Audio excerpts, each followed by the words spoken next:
Dear students, welcome to Abbas Mathematics. Organic கெமிஸ்ட்ரியை பயந்து ஓடக்கூடாது.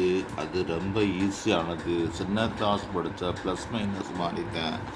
பேசிக்காக சில விஷயங்கள் தெரிஞ்சுக்கிட்டால் அது மாதிரி ஈஸி எதுவுமே கிடையாது. பைஹார்ட் பண்ண வேண்டிய அவசியமே இல்லை. ஃபிசிக்கல் கெமிஸ்ட்ரி மாதிரியோ இன்ஆர்கானிக் கெமிஸ்ட்ரி மாதிரியோ அதை வெறும் தேடி மாதிரி படிக்க வேண்டாம். இது மேத்ஸ் மாதிரி வெறும் ஃபார்முலா மாதிரி படித்தா ஈஸியாக போயிடும். சம் கன்வர்ஷனை பற்றி சொல்கிறேன், கொஞ்சம் கவனிச்சுக்கோங்க. Some of important functional group interconversions of organic compounds are summarised below mentioned flowchart. Flowchart வந்து சுருக்கம், இந்த பாடத்தினுடைய சுருக்கம். பாருங்கள், ஆல்கஹாலில் வந்து பிரைமரி ஆல்கஹால், செகண்டரி ஆல்கஹால் இருக்குது, டெர்சரி ஆல்கஹாலும் இருக்குது. இந்த பிரைமரி ஆல்கஹாலுக்கு ஃபங்க்ஷனல் குரூப் வந்து CH2OH. இதான் ஆக்சிடேஷன் பண்ணுறேன். ஒன்று தெரிஞ்சுக்கங்க, இந்த CH2OH ஆக்சிடேஷன் பண்ணும்போது ஆக்சிடேஷன்னா removal of hydrogen or addition of oxygen. இந்த ஹைட்ரஜன் 2 ரிமூவ் ஆயிடுச்சு, ஆல்டிகைடு கிடச்சிருக்கு. நல்லா கவனிச்சுக்க. Primary alcohol is converted into aldehyde when an oxidation agent is K2Cr2O7 acid acidified potassium dichromate. அந்த பிரைமரி ஆல்கஹால் எந்த ஆல்கஹாலாக இருந்தாலும் ஆக்சிடேஷன் பண்ணும்போது உனக்கு ஃபஸ்ட்டு ஆசிட்டு கிடைக்கும். அதே ரிவர்சிபிள் ரிடாக்ஷனா அந்த ஆக்சிடேஷனுக்கு ஆப்போசிட்டாக உள்ளது ரிடக்ஷன் ரியாக்ஷன்னா ஹைட்ரஜன் சேர்ந்துடும். இந்த H2 சேர்ந்துருச்சுன்னா CH2OHன்னு வந்துடும். இந்த பற்றியெல்லாம் இந்த primary alcohol is oxidized to alcohol. This is alcohol functional group. The alcohol is reduced to primary alcohol. இதுதான் இந்த ஃபஸ்ட்டு கன்வர்ஷன். எந்த காம்பவுண்ட் ப்ரிப்பேர் பண்ண சொன்னாலும் ஈஸியாக ப்ரிப்பேர் பண்ணிடலாம். செகண்டரி ஆல்கஹாலுங்கிறது எப்படின்னா ஆர் ட்வைஸ் இந்த மாதிரி இருக்கும். RCH ROH இப்படி இருக்கும். இதுதான் secondary alcohol. 2 bucket alkyl group இருக்கும். இது சேமாகவும் இருக்கலாம், டிஃபரெண்டாகவும் இருக்கலாம், நமக்கு அது முக்கியம் இல்லை. இதை ஆக்சிடேஷன் பண்ணும்போது இந்த செகண்டரி ஆல்கஹாலை வந்து ஹைட்ரஜன் லாஸ் பண்ணிவிட்டு கீட்டோன் கிடச்சிரும். இந்த பற்றியெல்லாம் CO கிடச்சிருக்கு. இதை செகண்டரி ஆல்கஹாலை ஆக்சிடேஷன் பண்ணும்போது உங்களுக்கு கீட்டோன் கிடைக்கிது. அதே மாதிரி இந்த கீட்டோனை ரிடக்ஷன் பண்ணும்போது இந்த செகண்டரி ஆல்கஹால் வந்துடுது. இது மாதிரி எந்த ப்ராடக்ட்டு ப்ரிப்பேர் பண்ண சொன்னாலும் கீட்டோன் டு செகண்டரி ஆல்கஹாலாக இருந்தாலும் சரி, பிரைமரி ஆல்கஹால் இருந்தால் ஆல்டிகைடாக இருந்தாலும் சரி, ஓன் ப்ரிப்பரேஷன் நீங்களே ஒரு ஈக்குவேஷன் எழுதி இதை போட்டுடலாம். ரைட்டு. அதுக்கடுத்து சயனைடு. இது CN. சயனைடுனா high poisonous. இந்த பாய்சனஸை வந்து ஹைட்ராலிஸ் பண்ணுறோம். அது ஆசிட் ஹைட்ராலிசிஸ்னால் H+. இந்த cyanide group lithium aluminium hydride, அதாவது ரிடக்ஷன் செய்யும்போது ஹைட்ரஜன் சேருது. அடிஷன் ஆஃப் ஹைட்ரஜன்னா 4 ஹைட்ரஜன் சேருது.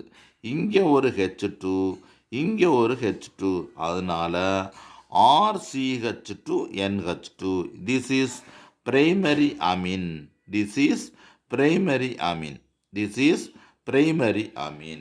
இந்த பாருங்க. அதே மாதிரி ஆனால் இந்த இந்த சயனைடு குரூப்பை ஹைட்ராலிஸ் பண்ணும்போது உனக்கு அமைடு குரூப்பு கிடச்சிருது. அமைடு குரூப்னா RCONH2. அமைனுடைய ஃபங்க்ஷனல் குரூப் வந்து CONH2. இது டைரெக்டாக ஹைட்ராலிஸ் பண்ணிட்டா CONH2 சேர்ந்துருது. அதே மாதிரி இந்த அமைடு குரூப்பை லித்தியம் அலுமினியம் ஹைட்ரைடு ஈத்தர், இந்த பெர்சன்ஸ் ஆஃப் ஈத்தரை வச்சு ரியாக்ட் பண்ணோம்னா நமக்கு கிடைக்கிறது அதே பிரைமரி அமீன் கிடச்சிருது. புரியுதான்னு பார்த்துக்கோங்க. மறுபடியும் இந்த கிடச்சிருக்க இந்த அமைடு குரூப்பை ஹைட்ராலிஸ் பண்ணோம்னா நமக்கு இந்த ஆசிட்டு கிடச்சிருது RCOORH. இது அந்த ஃபங்க்ஷனல் குரூப்பில் இருந்து சயனைடில் இருந்து RCOOH கிடைக்கிறதுக்குள்ள ஒரு ஈஸியான ஃபார்முலா. நீங்கள் ஒன்றுமே செய்ய வேணாம். உங்களுக்கு இந்த அருக்கு மெத்தில் சயனைடுன்னு சொல்லியிருக்காங்க. இந்த மெத்தில் சயனைடை அசிட்டிக் ஆசிட்டாக உண்டாக்கணும்னா இதோட என்ன செய்யணும், ஹைட்ராலிஸ் பண்ணணும். Hydrolysis H2O plus H+. இதை பண்ணிட்டோம்னா இந்த CN என்னவா மாறிடும், COOH மாறிடும். இவ்வளவுதான். இதுதான் உங்களுக்குள்ள அந்த ஹைட்ராலிஸ் சயனைடு குரூப்பை ஆசிடாக மாற்றுறது ரொம்ப easy. Water plus acidic hydrolysis. Basic hydrolysis ஒன்று இருக்குது. இந்த காரத்தை பயன்படுத்தணும்னா சோடியம் ஹைட்ராக்சைடு, பொட்டாசியம் ஹைட்ராக்சைடு இந்த மாதிரி பயன்படுத்தணும்னா அது பேசிக்கு. இது அசிடிஃபிக் HCl, HNO3, H2SO4 இந்த மாதிரி ரியாக்டண்ட்டை பயன்படுத்தும் போது நமக்கு அசிட்டிக் ஆசிட் கிடச்சிருது. இது பாருங்கள் எவ்வளோ ஈஸியாக இருக்குன்னு பாருங்கள். அதே மாதிரி இது அல்கைல் ஹேலைட்ஸ். இது என்ன சொல்லணும், அல்கைல் ஹேலைட்ஸ். ஹேலைட்ஸ்னால் என்ன, ஹேலைடுங்கிறது Cl Br IF தருங்க. Cl2னா வேறு, Cl2னா ஹேலஜன்ஸு, Clனா chloride, iodide, single bond Br bromide, F single bond F bromide, அந்த ஃப்ளூரைடு அப்படின்னு சொல்லணும். அது மாதிரி அல்கைல் ஹேலைடை ஆக்வா சப்ஸ்டியூஷன். ஆக்வா சப்ஸ்டியூஷன்னா ஒரு பேஸ் கலக்கும்போது இந்த Cl எடுத்துட்டு ROH அப்படிங்கிற ஆல்கஹால் கிடச்சிரும். அதே மாதிரி ஆல்கஹாலிஸ் போட்ட ஹைட்ராக்சைடு போடும்போது இது என்ன கிடச்சுன்னா அல்கீன் டபுள் பாண்டு கிடச்சிருது. இது டபுள் பாண்ட்னா இந்த மாதிரி வரும், CH2 டபுள் பாண்ட் CH1 கிடைக்கும். இதோட H2SO சேர்க்கும்போது இந்த பாருங்கள், H2SO போர்னா H+, HSO4- சேர்க்கணும். இப்படி சேர்க்கும்போது ஒரு கச்சு இங்கேயும் ஒரு கச்சு இங்கேயும் சேர்ந்துடும். அப்போ கிடைக்கிறது CH3 CH2 HSO4 வரும். இதை ஹைட்ராலிஸ் பண்ணோம்னா இது OHHன்னு பிரிஞ்சிடும். அப்போ CH3 CH2 OH இந்த வருங்க அப்படியே ரிவர்சல் ரியாக்ஷனாக வந்துடுச்சு.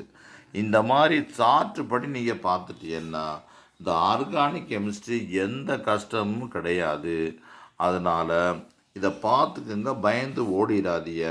உங்களுக்கு எதுலேயும் இந்த ஃபுல் ஸ்டாப் கமா கொண்டு டவுட் இருந்துச்சுன்னா இதில் கமெண்ட்டை கொடுத்து கேட்டுக்கோங்க. இது ரொம்ப ரொம்ப இம்பார்ட்டண்ட் இது. அதனால் டியர் ஸ்டூடெண்ட்ஸ், இந்த கொஞ்ச நாள் தான் இருக்குது. இதில் doubt, name reaction, mechanism reaction, IUPAC name, அப்புறம் கேல்குலேஷன் இதெல்லாம் வரும். நீங்கள் கெமிஸ்ட்ரி ஃபிசிக்ஸ் எடுத்தாலும் 2 மார்க்கில் 6 கொஸ்டின் அட்டன் பண்ணணும். 6 கொஸ்டினா 3 கொஸ்டின் ப்ராப்ளம் வரும். அதே மாதிரி 3 மார்க்லேயும் 3 கொஸ்டின் ப்ராப்ளம் வரும். இதில் ஒரு கொஸ்டின் கம்பல்சரி 2 மார்க் இருக்குது, ஒரு கொஸ்டின் கம்பல்சரி 3 மார்க் இருக்குது. கெமிஸ்ட்ரி கம்பல்சரியாக 3 மார்க் இருக்குது. நீங்கள் அந்த ப்ராப்ளம் போனால் போகட்டுமே நினைக்காதீங்க. அந்த ப்ராப்ளம் கொடுத்துருக்க வேல்யூஸை எழுதி அந்த ஃபார்முலா கரெக்டாக எழுதி சப்ஸ்டியூட் பண்ணிவிட்டு நம்ம சாதாரண முறைப்படி கேல்குலேஷன் போட்டு கொண்டு வந்துட்டால் ஆன்சர் ஈஸியாக வந்துடும். படிக்காமலே நம்ம மார்க் எடுத்துடலாம். படிக்காமலே எப்படின்னா 1 மார்க்கு 15க்கு ஈஸியாக நம்ம என்ன சொல்லலாம், ஒரு 10 மார்க்காச்சும் எடுத்துடலாம். இந்த கேல்குலேஷனாக பார்த்துட்டு போனால் கூட, கேல்குலேஷனாக பார்த்தா கூட அதுவே ஒரு 15 மார்க் வந்துடும். மொத்தத்தில் 25 மார்க் வந்துருச்சு. உனக்கு தெரிஞ்சது எழுதுனா கூட அது ஒரு 15 மார்க் வந்துடும். அப்போ டோட்டலாக 40 மார்க் கிடச்சிருச்சு. இந்த 40யோட ப்ராக்டிக்கல் மார்க்கு 30 சேர்த்தோம்னா ஈஸியாக 70 எடுத்துடலாம். அதனால் ஈஸியாக படிக்கணும், மார்க் எடுக்கணும்னா நீங்கள் வாட்ஸ்அப் மூலியமாக என்னை காண்டாக்ட் பண்ணுங்கள். உங்களுக்கு எவ்வளவு ஈஸியான ஸ்டெப்ஸ் இருக்கோ அதெல்லாம் சொல்லித்தரேன். அதே மாதிரி தமிழ் எப்படி எழுதணும், இங்கிலீஷ் எப்படி எழுதணும், ஃபிசிக்ஸ் எப்படி எழுதணும், கெமிஸ்ட்ரி எப்படி எழுதணும், மேத்ஸ் எப்படி போடணும், அது பூரா நீங்கள் யூடியூப்பை பார்த்துட்டே வாங்க. அதுக்கெல்லாம் ஸ்டெப்ஸு சொல்லுவேன். அதன்படி எழுதினாக்க உங்களுக்கு ஃபுல் அண்ட் ஃபுல் மார்க் கிடச்சிரும். அதனால் படிக்காமலே மார்க் எடுக்கிறதுக்கு சில வழிகளும் இருக்குது. அதையும் சொல்கிறேன். டியர் ஸ்டூடெண்ட்ஸ், அதை ஃபாலோ பண்ணிக்கோங்க. நீங்கள் ஹை மார்க் எடுங்க. பாய்.